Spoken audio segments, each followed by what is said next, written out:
In April 2013, my dad was obsessed with McDonald's. He couldn't live without it. He wouldn't eat at just any fast food restaurant. No Burger King, no Wendy's, it had to be McDonald's. It got to the point where we would have something to eat from McDonald's at least once a day. Sometimes for breakfast he'd run out and get a sausage and egg McMuffin. For lunch, he would grab a McChicken sandwich or a bacon double cheeseburger. His favourite meal was the Big Mac and fries. He enjoyed the food, but the rest of the family quickly got tired of it. After a while, my mother, my sister, and myself couldn't put up with it anymore. We couldn't bear to look at another chicken nugget. Gradually, we started trying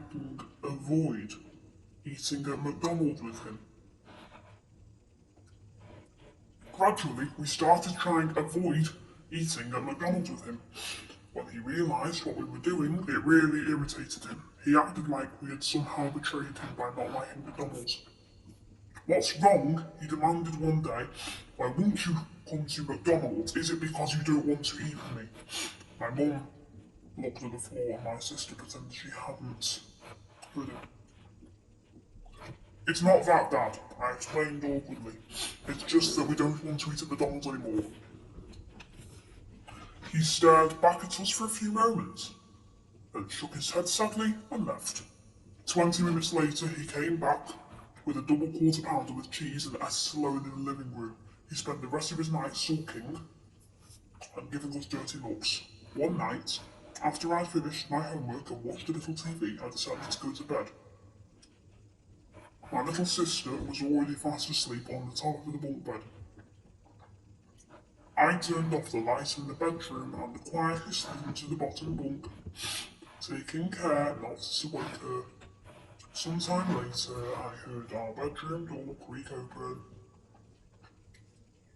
Squinting in the light from the hallway, I could see a figure standing in the hallway. I blinked my eyes in surprise. It was Ronald McDonald. He was just standing there silently staring at us. He didn't seem to be aware that I was aware that he was in the room. In the dim light, he crept into the room and tiptoed quietly to our bunk bed. From where I was lying, on the bottom bunk, I could see him reach out and start to shake my sister. He started shouting, I'm loving it! I'm loving it, I'm loving it! I heard my sister's piercing scream as the bed began shaking violently. All of a sudden, something fell off the top bunk and hit the desk below, knocking it all over and scattering pens and notebooks all over the floor. From the doorway, I heard my mother's voice cry out in alarm, What the hell are you doing? Ronald McDonald rushed over and turned on the light.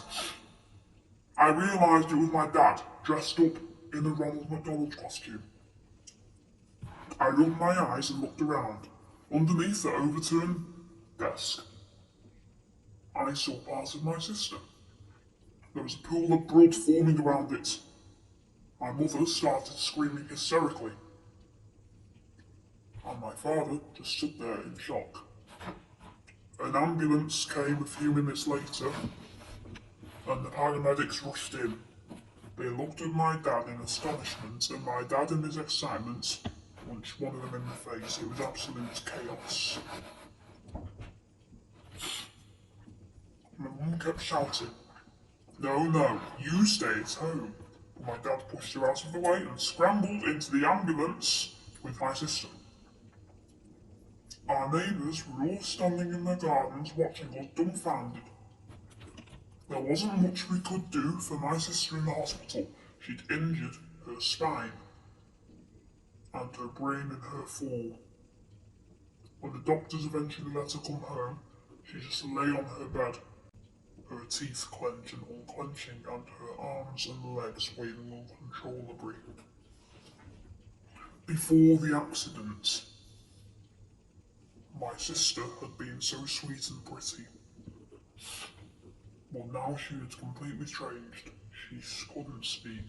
All she could do was groan. When my mum asked my dad why he did it. He told her it was to make us like McDonald's more. My mum cried. I didn't say anything, and my dad kept munching on his Big Mac.